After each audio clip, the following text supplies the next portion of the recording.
Justin, some big news yesterday. You got some more clarity about where you'll be and when you're going home and who you're playing and who's coming to WA. Are you excited? Yeah, I am. I'm excited to get home. We've enjoyed our time here, and we're all along we've said that we're willing to stay 4 to 6 weeks, and we'll embrace it. But just to get that clarity of when we're going home, how quarantine works, who will be playing next is great for the families back home. It's really settled them, and it's great for our players to get that clarity about when we will go home and the circumstances we'll be able to live in or live under when we're at home. And your big win, I suppose, also, if it's going to be confirmed today that it's going to be a Dockers home derby, that's massive for your fans. Oh, it's great. It's great for our footy club to be able to get our first real home game of the year. The fact that there's going to be 60,000 people there is an added bonus that we probably didn't expect. So, yeah, it's a great thing for WA footy, but especially our club if that happens. Have you flicked the text to Bucks? Across yet? No, I haven't. I'll let him work through all the details that it'll take for Collingwood and Geelong to get over. There's a mountain of work that has to go on behind the scenes for footy clubs to be able to relocate their whole footy program for that period of time. So I wish them all the best with that. What would your advice be if you said, look, tell me one thing about hub life that I need to prepare for? What would your advice be to Bucks or to Chris? It's too hard just to get one thing. It's just making sure your players are in really strong routines. Their schedule is really clear and they understand when they need to be switched on for footy and when they can have some downtime. It's something we put a lot of time into. The release of some of the protocols, especially up here with golf and surfing, has made that downtime a lot easier to escape from footy because you can get caught up in being footy all the time. So I think that's probably a really important one.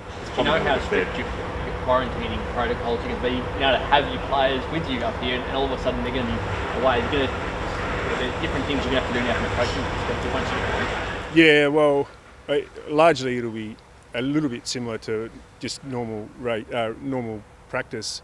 My understanding is that we'll get in a lot of time that we're allowed at the club. So we'll have to make the most of that time because outside of being at the club, we're going to have to be in our homes locked away. So we've got to make the most of the time at the club, make the most of our training and hours with the players. So that's not a lot different to usual though. We don't like having the players just around the club for the sake of being around the club. So I think the guidelines will be adequate for us to get the right amount of training and meetings into our players. The suggestions that, given the situation in WA, there could be a couple of rounds of teams coming out. It could be, say, 6-7 weeks of football in WA. I mean, how much of an advantage would that be to be able to play that long at home? Oh, it's going to be good. Yeah, it gives us an opportunity to settle in. Gets us an opportunity to get the ledger balanced, I suppose, in terms of away games and home games, and after that period of time, what will be. Hopefully, we can sort of resume normal practice of week home, week away post that for the rest of the season. But yeah, it's a great bonus for us as a footy club and our players to be able to spend a period of time at home now. Travis Sold said this morning on radio, said it's about sharing the pain between all the clubs. You guys and the Eagles and the Adelaide teams maybe have done your hard bit early. Is that a bit of an advantage? You get that out of the way, now you get that great streak at home, and who knows what happens at the back end of the season. But to get it done in the first part, is that a good thing? I'm not really sure whether it's a good thing, but it was our understanding from the very start that we would have to live some of the pain early in the season, and that's something that we as a football club really embraced. Because we knew that we would get a period of time at home at the back end of this, and all we were searching for was clarity so that we could plan and move forward and see what the rest of the season would look like. And we've got some clarity around that now. We've done a lot of the heavy lifting, and the AFL said all along that they would look after us post this. So it looks like that's come to fruition, which is great. Big game to come this weekend still. Caleb Sarong, will he be making his debut this weekend? I can't confirm that he'll be making his debut. The team's not finalised yet.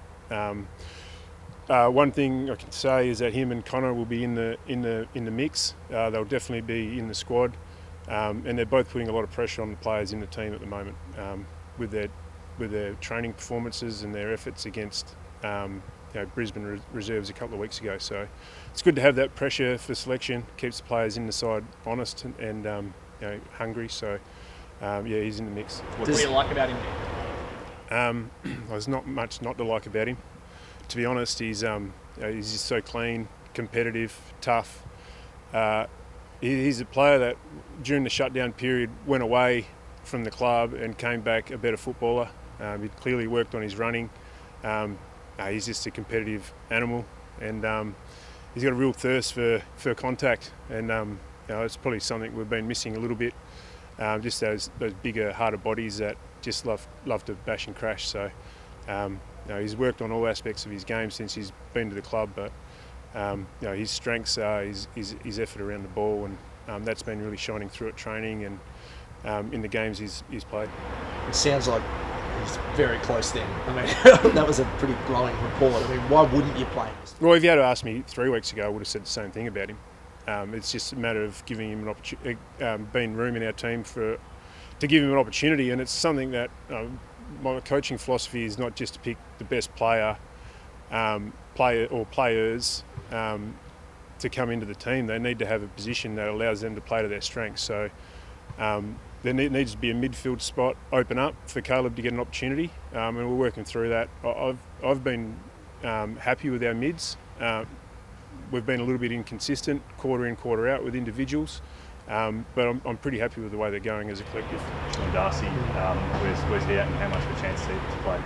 Yeah, he'll come into the squad. It's hard for me to say on Sean yet because he hasn't done a lot, and it's critical that he gets through training. So if he gets through training, feels good, puts his hand up for selection, the doctors clear him, well then we'll have that discussion. But until he does that, it's a bit hard to make a call. If he doesn't get up, do you have to bring Lloyd Meek in this week, or were you happy with Rory, and would you give him another crack on his own? What's the backup? No, I'll give Rory another go on his own.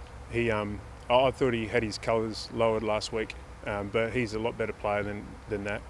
And I'd give him another opportunity to show his strengths and compete against wits. Why is that? Why is Blake been missing out? It's probably because of their midfield depth. At the moment, we've probably got eight midfielders in the team as it is, which is the max we can go to for the reasons I just stated. We want to play our players in positions that allow them to play to their strengths, and Connor's just behind the guys that are in the team. And him and Caleb will come into the mix this week. Been really impressed with his attitude and his performances at training, and it's probably been a little bit hard for Connor because he hasn't had the opportunity to play games. He was a carryover against the Brisbane Reserves, so he hasn't had the opportunity to put his hand up in a game, but his attitude at training has been first class, and like I said, he's in the mix. Is Hill fit? Hill's fit. We've just got to get through training, so I think I declared it to him and told him he's back in the team, and before training last week, and he got a cork in his calf, and had to tell him he wasn't in the team again, so we'll wrap him in cotton wool, keep him out of contact tonight, and hopefully he gets through. Just on the Suns, obviously, really exciting round of football in the first few weeks. Matty Rowell, just 3 games in, but there's already a lot of excitement around him. Do you put some extra pressure on him? Do you go and say, well, I'm not going to let you have easy footy? Do you tag him? Do you put some extra work into him now this weekend? Yeah, we need to look at that.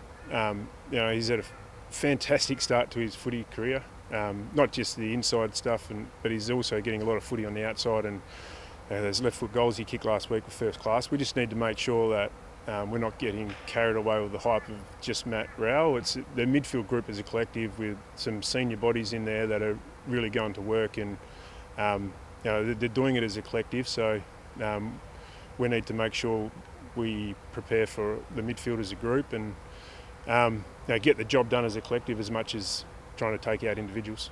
There's been a few in the media this week saying that Fife cheats a bit when he's off the ball or when he's defensively. What do you think of that? I saw the edit on Twitter actually, and I agree with Ross. Ross's synopsis of that stoppage clip, and it's pretty much exactly the way we reviewed it with our team. There was a lot of culprits in that clip. There's a lot of things that we could have got right to help Nat defend Pal Pepper. So I don't agree with the comments at all. There was a vision in half-time of that game against Borough. You give a bit of a spray to the players. Is that the first time you've had to sort of do that to the group? Yeah. No, there's a couple. There's been a couple of times when I've had to raise my voice. It's not something that I do too often, but when you're trying to get a point across and trying to get a bit of a lift. You've got to do that. And largely it was on the back of trying to sell some positives, because I thought we were really quiet and defeated as a team. So I was just trying to sell some positives to them, because actually when we got field position, when we won the contest on the weekend, we looked really good. So, and that's largely my message this week, is that we're doing a lot of things right. It's just we're not doing them consistently enough. And that second quarter was unacceptable on the weekend, and my message came across pretty strongly, I think. How weird your practice match can be this week with a combination of your guys and Port's guys playing against Gold Coast? Yeah, it's going to be a little bit odd, but our players are really looking forward to getting out there and competing against another side, even though it is with another side. So, I mean, you can get a lot out of training, but when you go up against another team, it just takes it to another level, the competitiveness and the fitness level. So it's great for our players to get a hit out the next 2 weeks. It's going to be really good for their mental well-being to be able to get out there and bash and crash against some opposition. Obviously the result matters, but you just kind of get much timing with the blokes. But how do you structure two sets of coaches and finding blokes for a position to play when they play all similar? Not sure how that's going to work. I'll leave that to Simon Easter, the head of development, to work through that. But we'll just make sure that our players are really clear on the positions they're going to play and review them individually. It's probably no point you reviewing it as a team unless we get together with Port. But so we'll just make sure we review it individually and give them some focuses going into the game, and then review those focuses. And it'll be much like a normal week, I suppose, in that sense.